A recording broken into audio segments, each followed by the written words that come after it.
Carter was like, people actually listen to your podcast?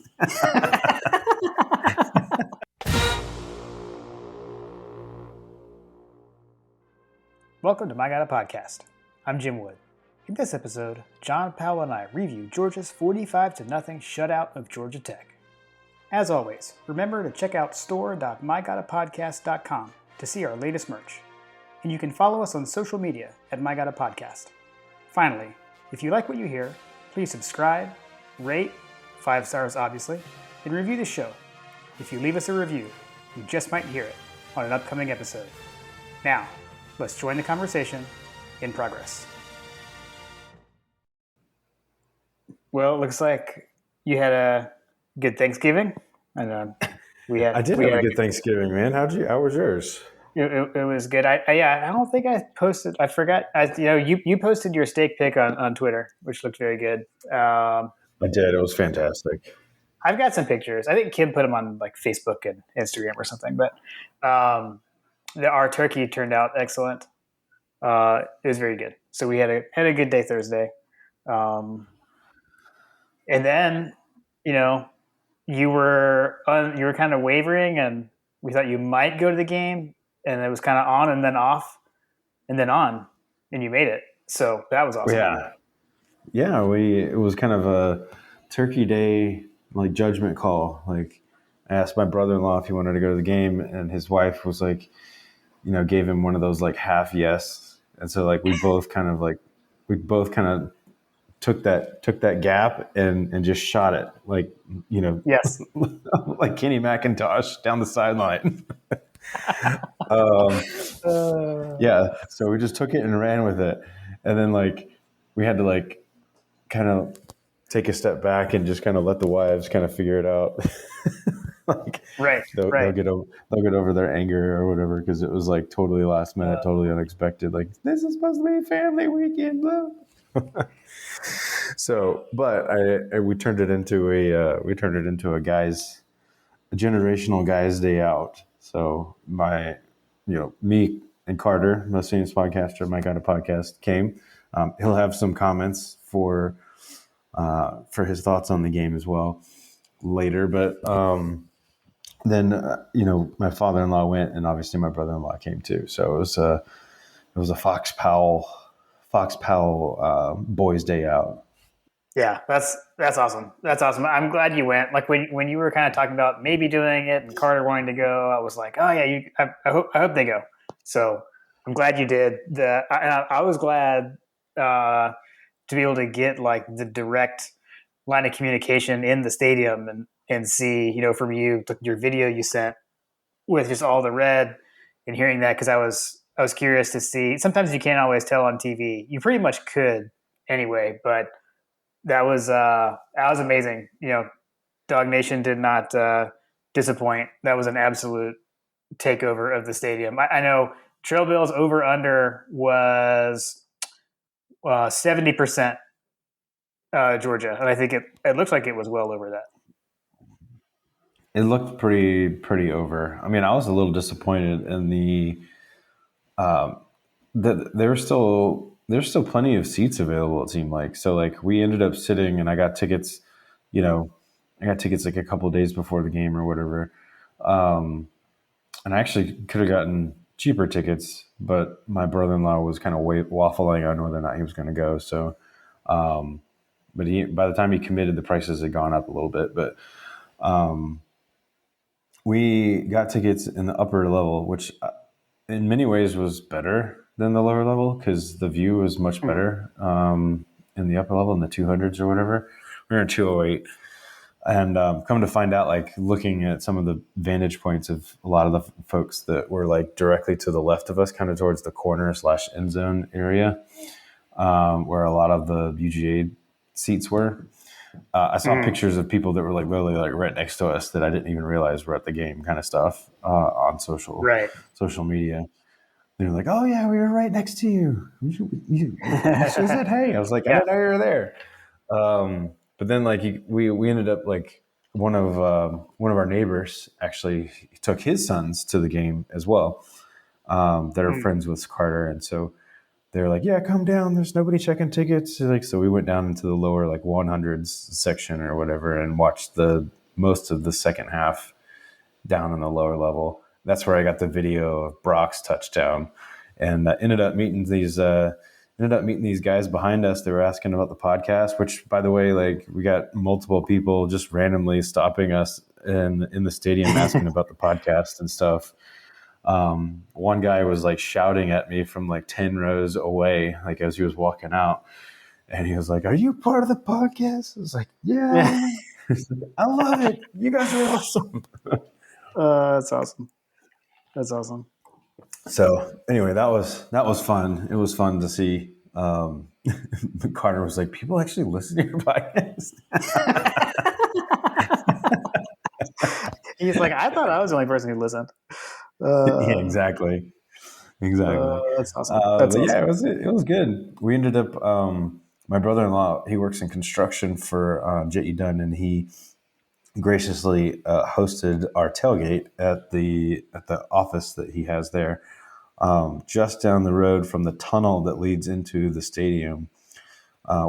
Into the it's a tunnel that goes under the highway or whatever, which I didn't even know was there, by the way, which was pretty cool. It was like a secret tunnel that was only open on game days, to get foot traffic off of the roads, which makes sense.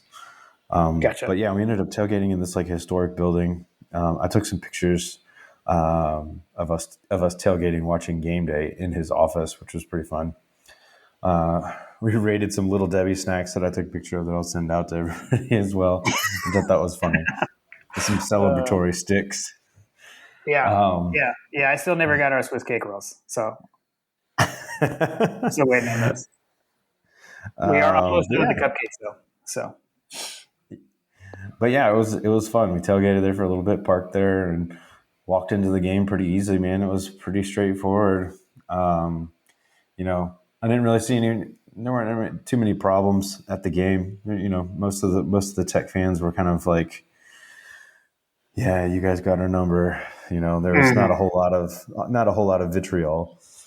Yeah, I had like no banter with my friends that went to Tech pregame. I did see, I had a little interaction with some of them on Facebook like today because Kim had posted like, just like a celebratory thing and did get some comments back. And it was all just kind of like, like we don't have anything to say these days or whatever. So, which I love. Exactly. I love. It was awesome. Like my only gripe is that we did not set the record for most points. Score. Well, we tied our own record for most points for largest margin of victory by Georgia. We only needed three more to tie their beating of ours, but kind of took the foot off the gas. I feel like Kirby's not as petty as I am, which was kind of interesting. But the other thing too is like Georgia Tech very much like shortened the game. I mean, it was the second quarter and they were already like running the clock, trying to shorten the game to keep us from scoring so many points. So that love to see that as well. Yeah, there's definitely some takeaways from the game that were, I think that there's still a lot to work on, which obviously Kirby talked about some of that stuff post game, which was awesome to see him Yeah, complaining about his defense. Uh, yeah, 45 up 45 nothing. yeah, But yeah, there's definitely some areas for improvement, or at least some puzzling things that happened. I also think that there are a few game management elements that I feel like if I were in Alabama's shoes, I might try to employ. But we'll get to that in some of our analysis stuff. But yeah, overall, I was surprised. Did not expect to walk away with a shutout, but I'm super glad that we did, because all it does is just increase the hype for this defense going into this weekend. yeah.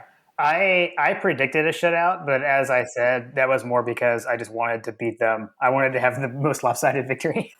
I didn't so much think that would happen. Although when we, you know, they did like nothing. I mean, that was just pure domination. I mean, they had like the one.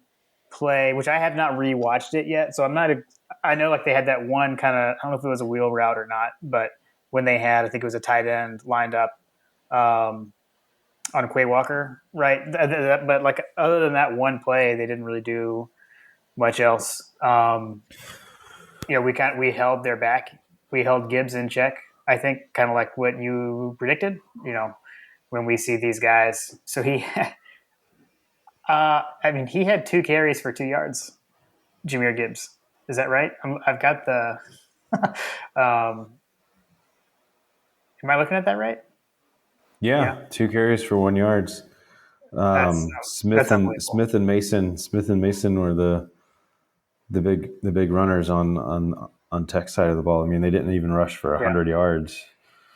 yeah, Yeah, it was not good. It was not yeah, good. yeah, yeah. Um, 8 of 16 for 68 yards. It was almost like they were. It was almost like we were back in the days of Paul Johnson and the triple option, the way that their passing game was, and but yet you look down at the rushing stats and it's like, oh wait, they only had 98 rushing yards. Holy cow, right. this is just destruction of the highest order. Yeah, it was awesome. I loved like every minute of it, and um, I don't know, like it was good to see too. Like as we I mean, we did a pretty good like emptying of the bench, I think, late on defense, and Mm-hmm. not much changed. So you're able to hold that on. All right, so let's talk about a few of the cool things that happened. So first off, George Pickens played. So I know like when we previewed, we talked about that, and we're thinking he wouldn't. You know, Yeah, seriously, I didn't think we were going to see him at all. At least I I didn't think didn't. I yeah until like on the day of the game I was expecting it because I had read it and heard it, so I know like actually Graham Coffey had predicted that on Dog Sports Live, and then Seth Emerson actually wrote an article um, that was hinting or said that he had been cleared or was expected to be cleared, all these kinds of things. So by kickoff, definitely felt like it was a possibility. When we recorded last week, I didn't think it was. So I mean, not only did he play, but he got a catch. So that's big. That's big. First off, it's just impressive, like medically and like rehab wise, and he's back and able to actually play. So that was great. So when again, definitely something for future opponents to think about. Yeah, So crazy. yeah, yeah, nuts. And then just Brock Bowers. I mean, It was the he Brock Bowers show. Whew. I mean, so the touchdown, or the long touchdown. I mean, he caught it in the middle of like 4 guys, and then outran those 4 guys plus split 2 other guys.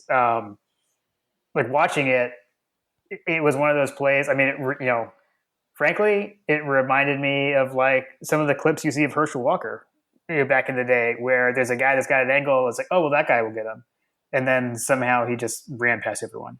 Um, that play of itself was amazing. I think it was on that play he broke Orson Charles' freshman tight end receiving yards record. So he's Yeah, gonna, he has the most touchdowns as a true freshman, and it's like one of those like my god, a freshman moments. yeah, He has more touchdowns, more receptions, more yards than any other tight end in the history of UGA, and he's only a freshman. yeah, yeah. Just absolutely mind boggling. And I'm sure, like for you being in the stadium, that the long touchdown play had to be. I mean, it looked amazing on TV. I'm sure it was probably even crazier in person. So I mean, he took off and when he caught that ball and was just running in the open field. You just kind of thought that like, yeah, I mean, surely they're going to catch him. Surely, wait, Right, what? right, right, right. And the way that, and as I rewatched it today on TV, I haven't watched the whole game quite yet. Or yeah, I think I did. I just missed like the last few minutes, but I watched the bulk of the most important parts of the game, the 45 points basically. And Yeah, then they actually talked they actually talked about how he was able to get open and how the scheme of that play was, which I thought was Mhm. actually really amazing. There was actually a lot that went into, as much as I didn't really like love the announcers from a broadcast perspective standpoint, there were some multiple, like they called the Brock Bowers touchdown in the corner of the end zone. They're like, Brock Bowers is Mm, man to man yeah, on the top of the screen here, and bang, they threw the play right to him. yeah. They That's talked Dan about Orlovsky. how That's Dan. He was the one that called that. He was the color okay, commentator. He honestly, like, I know a lot of people don't like him, but I actually think he's pretty good. Like in games, his like he gets kind of hot takey sometimes. Like when he does like analyst segments on other shows or whatever. But I feel like as a color commentator, he's pretty good. So sorry, keep going. yeah, no, so like they went into the breakdown of they had one of the guys come across the middle on a curl route or whatever that cleared out the linebackers, and the way that Brock ran his route to where he could get in between three other guys to even just catch the ball, and then from there to like accelerate through, like you said, five guys or whatever. Like you thought for sure the safety was going to come over and get it. There's an Instagram or a TikTok guy that does like these like film breakdowns. It's like making fun of other teams' terrible Yeah, yeah, defenses. yeah, yeah. I can't wait to see what he has to say about this one. First, when you mentioned TikTok, I thought because I saw one this morning that was like it was that play, and they did it to "Can't Touch This," and they kept like every time MC Hammer says "Can't touch this," it's like right when like when the one guy like dives at his feet. That's pretty good. Yeah, man, that was unbelievable. I mean, I think the passing game really clicked on Saturday, and really, I think if not for a dropped pass on the first drive, I think we would have scored a touchdown on every drive and gotten that 49-0 that I was calling for. Um, so, so that's actually something to kind of talk through. So yeah, there are several situations like that. I think AD had two drops in the yeah, game. he did. Yeah, He was targeted five times, I believe. Like a couple of the times, one of them was a pass interference call. The one hit him, and I think it hit him in the face, right? the one on the first drive. That I The mean, first drive. Yeah, yeah, yeah, yeah. yeah, yeah. It was definitely catchable. I mean, it was a good pass. Yeah. And I don't know. And then there's a couple of other situations. Like there was one that happened like right at the end of the half that Stetson just like had two passes where it was just like, what are you doing? I don't even know what he was doing. He made some weird throws, I thought, there at the end of the half. And then Kirby was like yelling at him when we were sitting there Yeah, up, like we were up big, and Kirby was like yelling at him to like what he was. I think I heard, I read his lips, and it was like, "What the hell are you doing?" like on like the last throw of the first half, right? Like it Yeah. looked kind of weird. Yeah, I did think it was good. Like there was definitely a moment where you could see Stetson was like frustrated with himself. It was Yes. I think it was like at the overthrow kind of down the right sideline. I think that one was to AD Mitchell as well, I believe. Yep. And he Yep. was he was pretty frustrated with himself because AD was a man coverage and he just didn't put it in the right spot. So No, he I think didn't that's put a it good at sign. all. Um, Yeah, but on the flip side, he had some really good touch throws, which the yeah, announcers were very complimentary of as well. Like, I mean, the first touchdown pass where he just like lofted it into space over the shoulder. yeah, that was amazing. That was an amazing pass. That was a great pass, and then the pass to Brock Bowers at the back of the end zone, like holy cow, Yeah, that was a yeah, big time fade route. Like that was a big time throw. yeah, It'll be interesting to see. Um, it'll be interesting to see like how team, because we've talked about this. Like it looked like that Tech was just kind of. I really don't know what they were doing, like necessarily like huge, because they were getting carved up. Um, I just don't know what teams are going to. How do you stop this? How do you stop this offense? I just don't see anything happening because we were yeah. able to throw the ball all day long, which eventually opened up the running game. Which did it open up the running game, or did we just decide that we were going to run the ball to run the clock out and to grind them into a pulp? Yeah, Is it a yeah. chicken and the egg? I feel like Stetson. one of the things that people talk about is that, he doesn't ever throw for, he threw 20 attempts. It was another 20 attempt game. It's almost like they're just like, Mm. you know, trying not to throw more than 25 throws a game with him, but they he's really on a, could have. he's on a pitch count. Yeah, he's on a pitch count. Yeah, we're going to pull him in the second quarter or whatever, the second half. Um, he threw for 4 touchdowns. I mean, it's a pretty good day at the office if you're only throwing at 20 attempts and you got 4 touchdowns and 255 yards. Like, I feel like he could have had a 500-yard game if he wanted to today on the It was day. a name the score. Name the score. I mean, we could have scored Right. as many points as we wanted. And we're seeing more weapons get integrated in. Mm-hmm. The pass to Darnell Washington, we actually threw to him, and it kind of like reminded you, like, oh yeah, he's pretty awesome, like how big he is, and he just like went over the guy and took it. I also like I mean, the ball was spread around a lot. A lot of guys had receptions. Mm-hmm. Roseby Jack Saint, his catch and run looked really good, and he looked different to me. Um, he has longer hair this year, but like aside from that, like holy cow, like I like jumped. I was like, who was that? Like I don't know, he just looks different. I guess he's kind of getting back to his old self, pre-injury. So that was awesome. And then when I just mentioned his hair, it reminded me. I don't know if you saw this when you rewatched it. There was a play where James Cook got his hair pulled. Mm-hmm. Tech guy was trying to tackle and pulled his hair.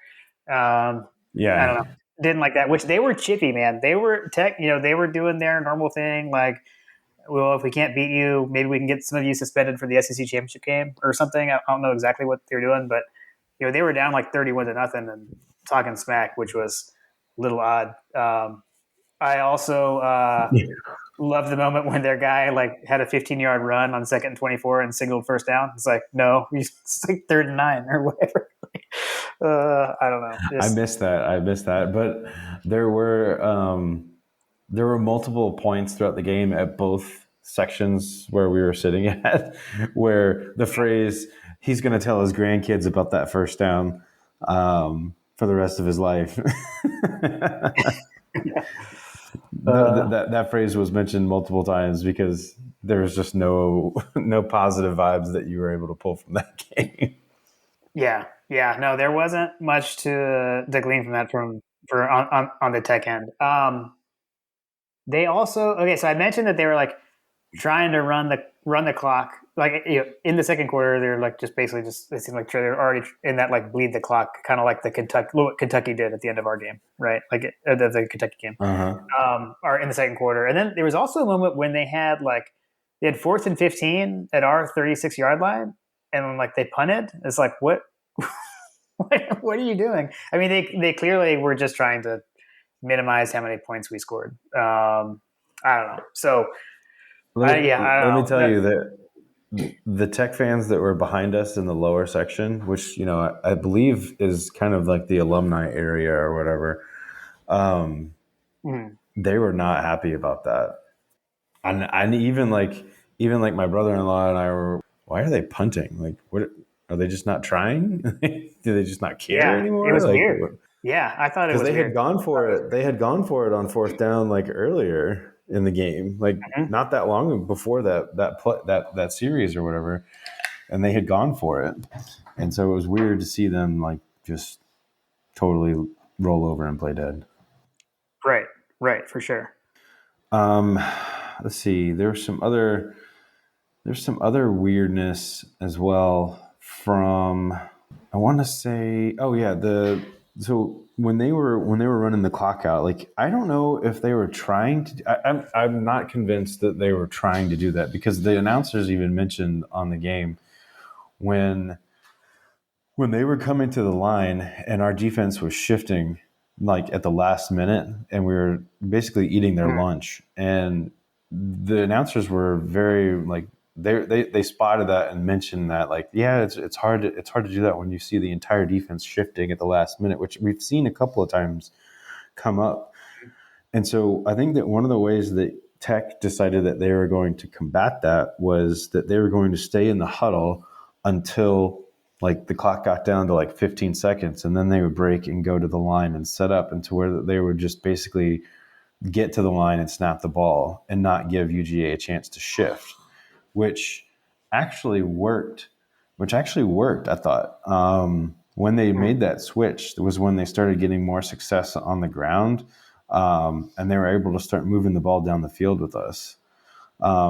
So I did think that that was interesting. And if I were Alabama, I would have taken note of that as well.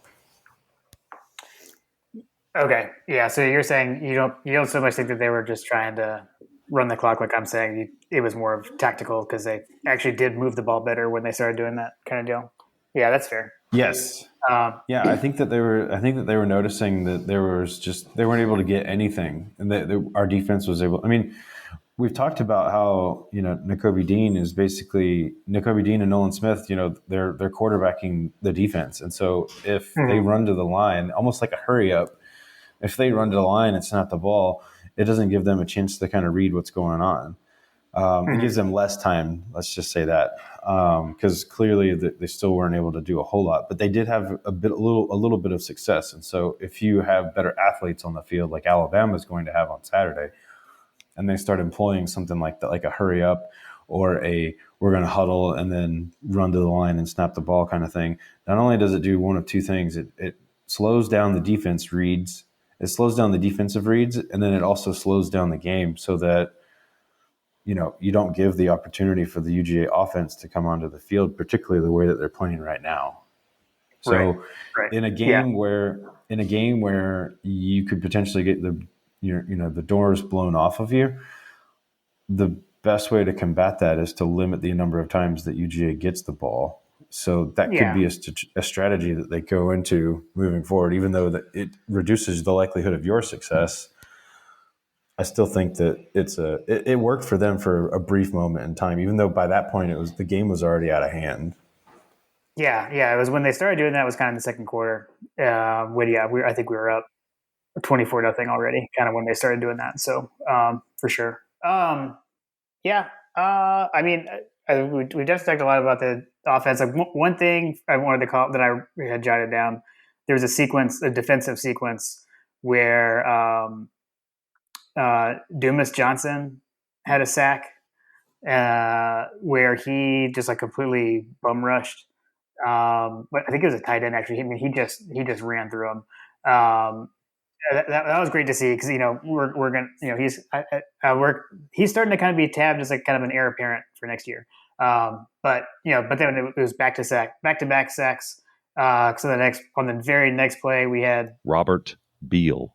get in on the action as well and had a sack as well, and that killed the drive. That was fun to see. That was fun to see. So it was a great day. It was a great day on the flats, man. I mean, everything pretty much went our way.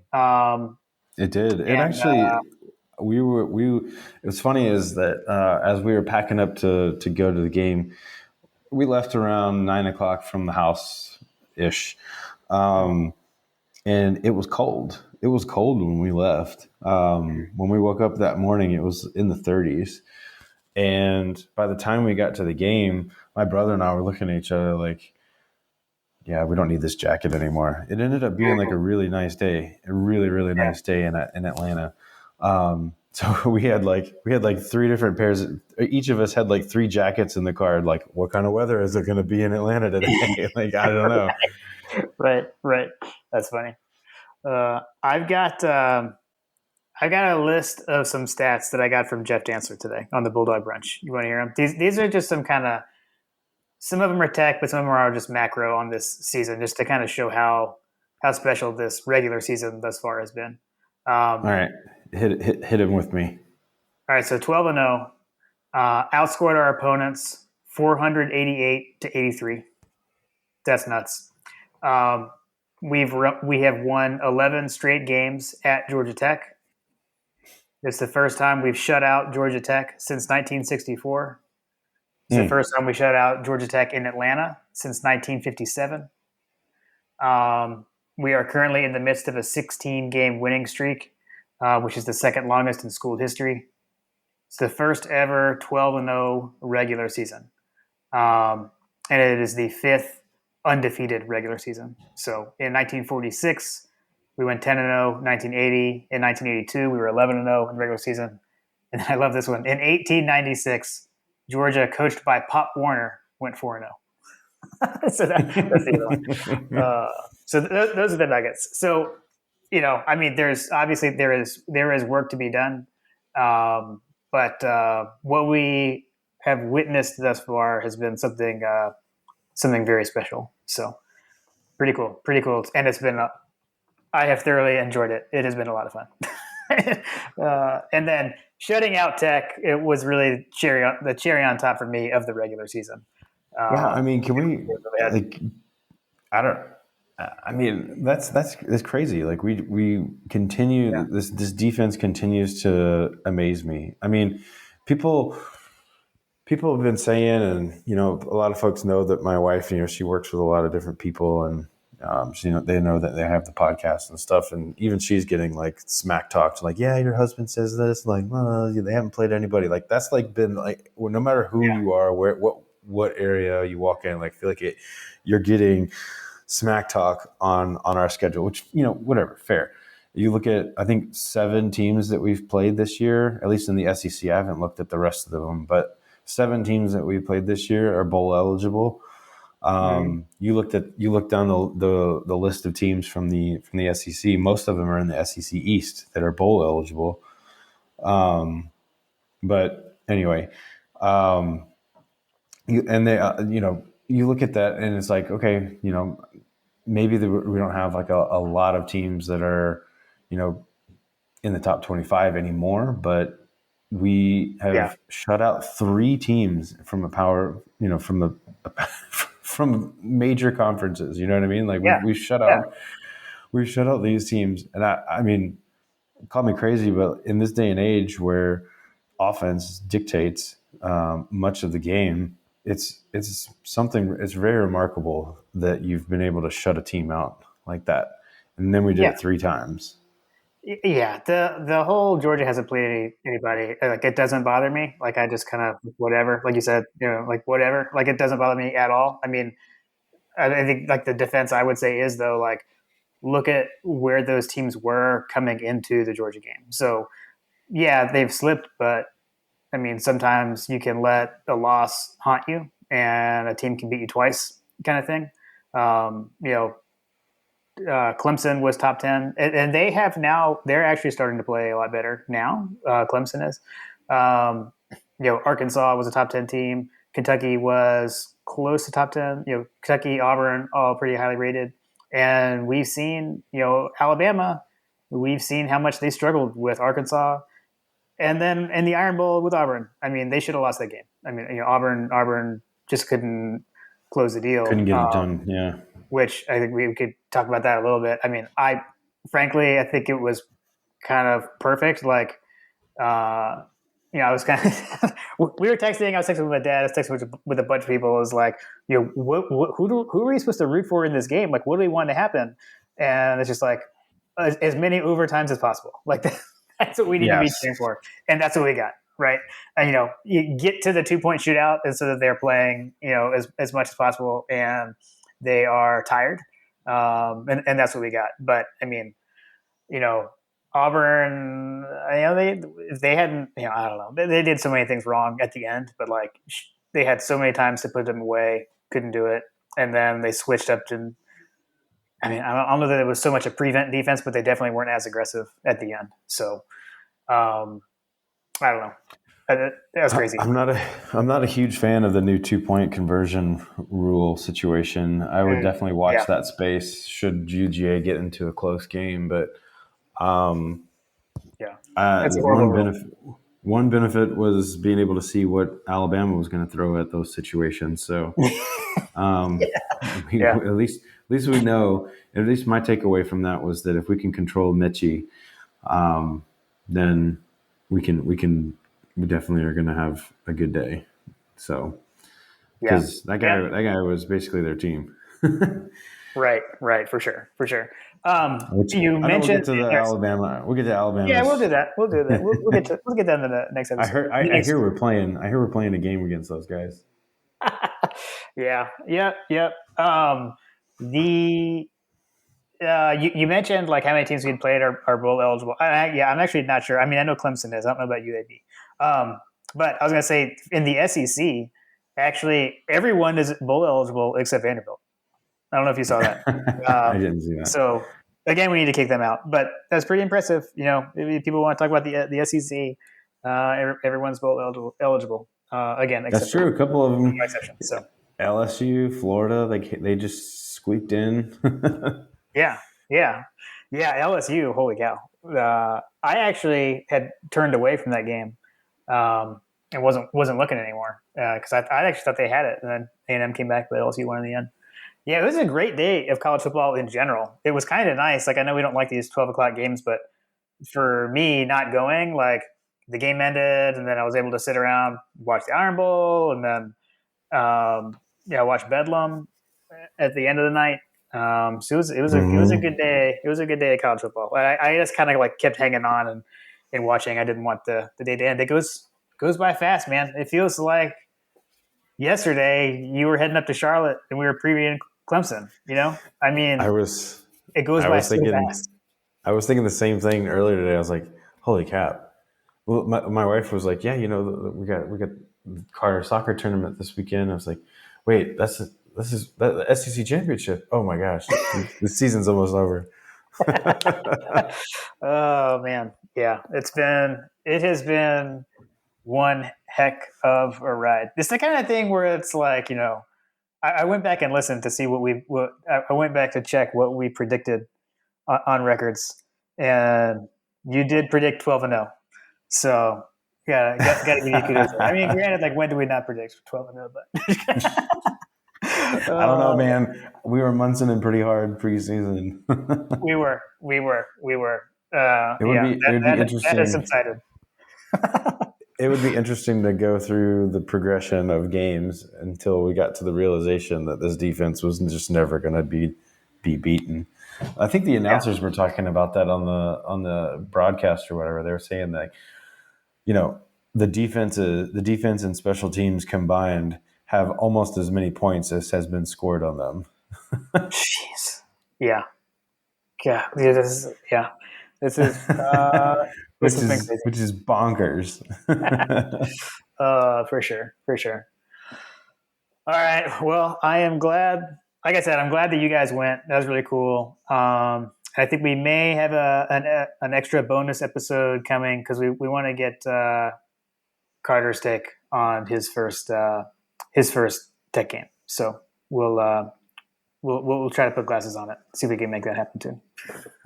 Yes, yes. Get the kids view. For sure. But otherwise, we will be back like on normal schedule to preview the one that we thought we would get, and we're getting it. It is going to be a battle in the SEC championship, and I can't wait for it to get here, but can't wait to talk about it Yes, yes. Savor it, dog fans. for sure. All right, man. Well, I'll talk at you soon. Good dogs. Go dogs.